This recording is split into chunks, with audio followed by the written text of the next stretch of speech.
you know any children by the names of Hansel and Gretel? Why, yes, Prince Darling, I do. In fact, I'm expecting them for dinner. The prince who, as we said before, knew his fairy tale, ran as fast as he could deeper into the forest. Soon, he was completely lost. He saw someone standing next to a tree. The prince walked up to her, hoping she was a witch, for he'd quite had his fill of witches. Madam, I'm the Frog Prince. Could you help me? Gosh, do you need it? You are the worst looking frog I've ever seen. I'm not a frog, I'm the Frog Prince.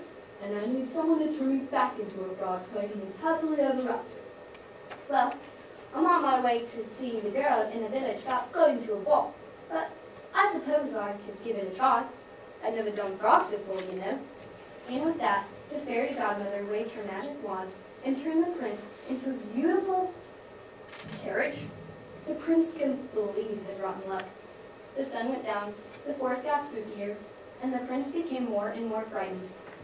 Oh, what an idiot I've been. I could be sitting at home with a princess, living happily ever after, but instead I'm stuck here in the middle of this stupid forest, turned into a stupid carriage.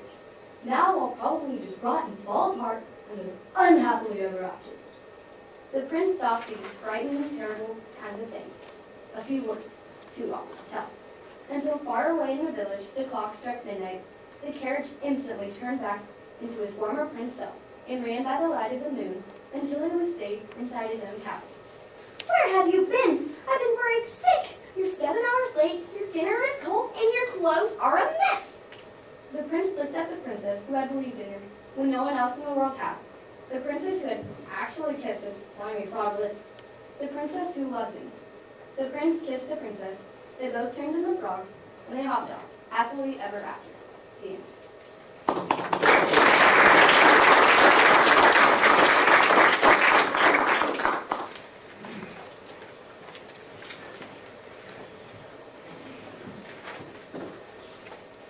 Is there someone else coming in?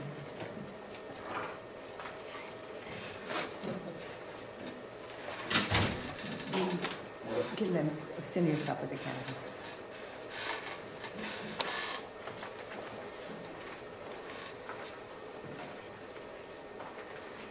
Being irresistible can have its drawbacks, or so believes the narrator of this selection. The Sensuous Angler by Patrick F. McManus. I am extraordinarily attractive. Irresistible is not too strong a word. Sometimes I have to laugh to myself at the great show that women will put on to make me think that they're totally unaware of my existence. I mean, just the other day, I was riding on the uptown bus on my way to work, and I noticed this absolutely gorgeous woman was sitting beside me. I could tell I had her flustered by the way she rummaged around in her makeup bag until she finally dug out some makeup and began doing it. I thought the whole thing was funny, but the best part was when she reached over, grabbed my tie, and wiped off a little bit of excess eye makeup with it. It was absolutely hilarious. But the obsession with my fishing and my irresistibility to women took an extreme turn for the worse one day. Her name was Jennifer. You see, Jennifer works at the same advertising agency as I do. My job at the agency is to make up lies about my clients' products. But so distracted was I by Jennifer that I actually let the truth slip into my report. Naturally, the boss was very angry with me, and after he was done yelling at me, I whipped out my portable flat tie kit and began to tie a few royal history knots just to soothe my nerves. And that's when I felt the presence. It was Jennifer.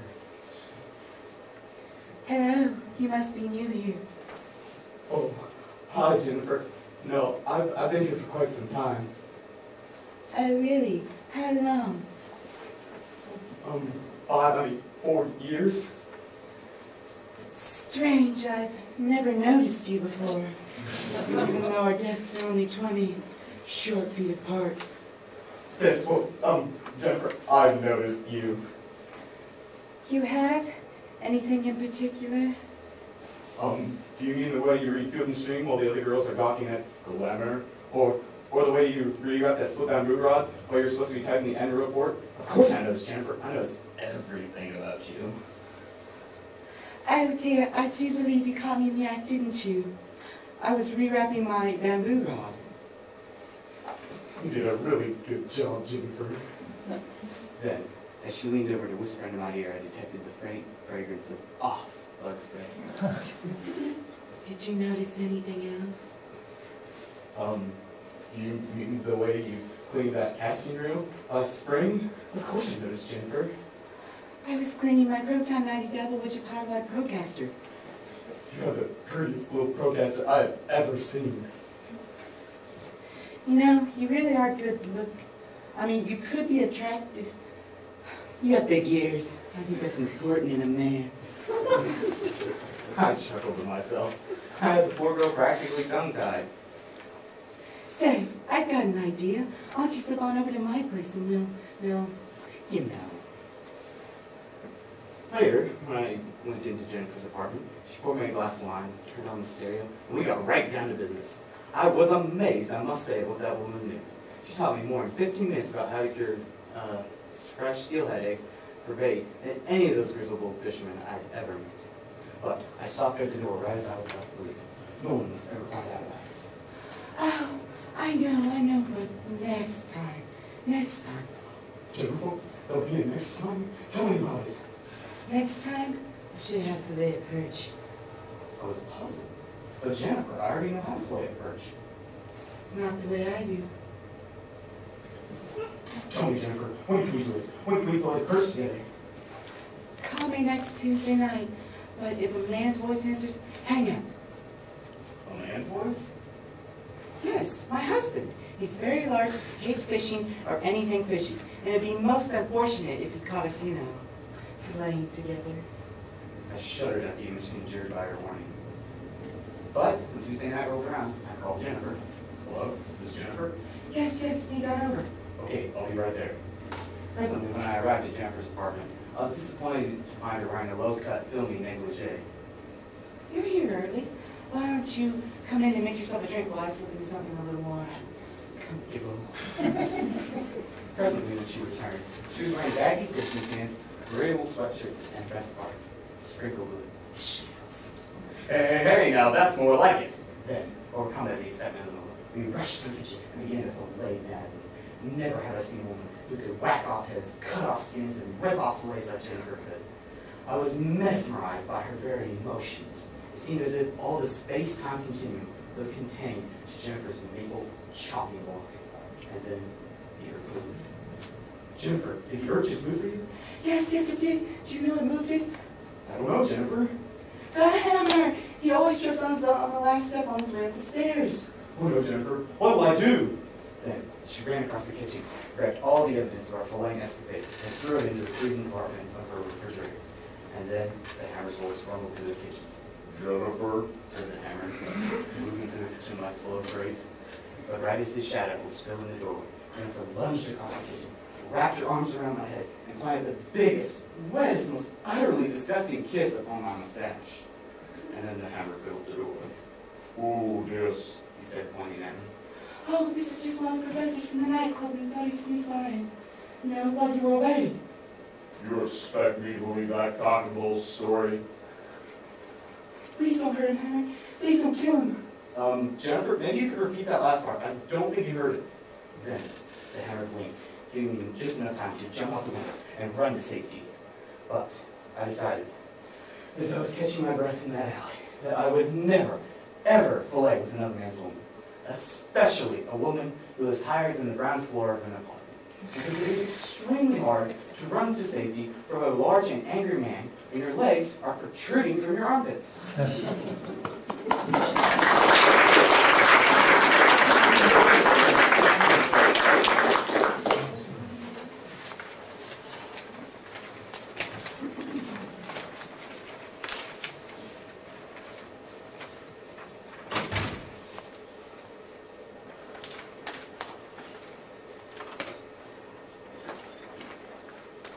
Somewhere over the rainbow, way up high. Well, pussycats, hello. I'm Judy Garland. Stick around. I usually do 2 shows a day. Oh, the voice? It's gone. I just cracked my way through an hour, wave my arms in that Garland way, and pray to God nobody hits me with an ashtray. The Wizard of Oz. I have done other films, you know. Yeah, they were all drunks. Every one of them. There was this one munchkin in particular who used to follow me around and kept asking me out on a date. He was this tall, and I think he was 53. Now, I was only 15, and I didn't want to say, I can't date you, you're a dwarf. So instead I said, oh, no thank you, I don't think my mother would approve. But he didn't care, he just said, bring her along, baby, there's plenty of me to go around. Eventually, he fell inside one of the toilets at the studio, and we never heard from him again.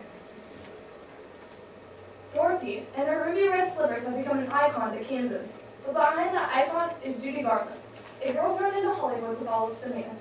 To please her mother and her studio, she goes through a life of suffering and regret just to get over that rainbow. The property known as Garland by Billy Van Zandt. I have good eyebrows, you know, and a good nose, but that's not much to go off of. Mr. Louis B. Mayer, who ran Metro Goldwyn Mayer, used to refer to me as a fat one. Oh, the hunchback. And not behind my back either. He was right on set. Judy, you little hunchback, look at what a star I've turned you into, isn't that right?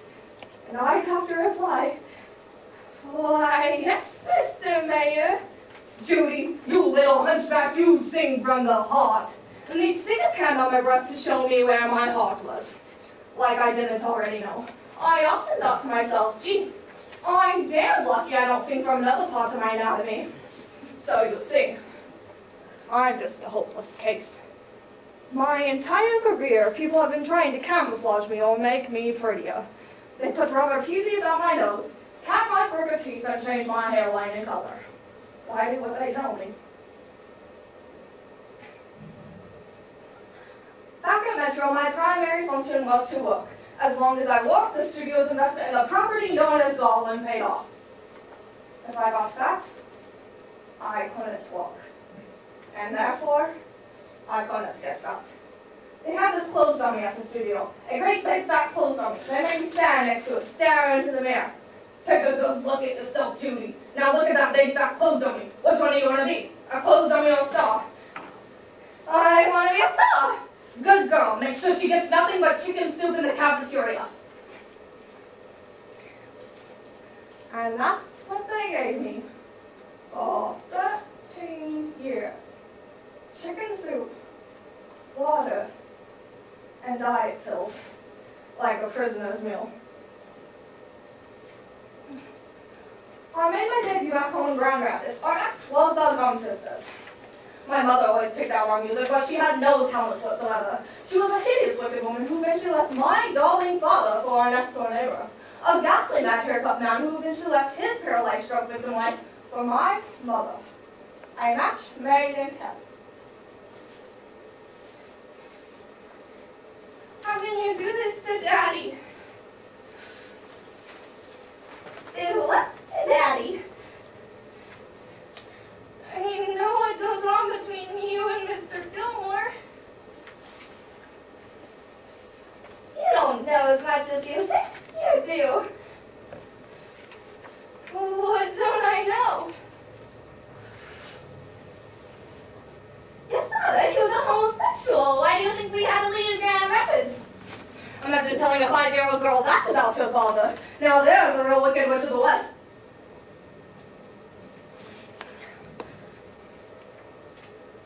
Like when I married David Rose. Well, one day I found out I was pregnant, and I waited all day around the house to tell him the news. But before I got to him, my mother took him upstairs, and a short while later, she came down alone. Now, Judy, you understand you can't have this baby. Why not? It's mine, and I want it. Yeah, Mr. Mayor thinks it's a bad idea. Baby gum don't have babies. But it's my life. Not as long as you work for MGM, it isn't.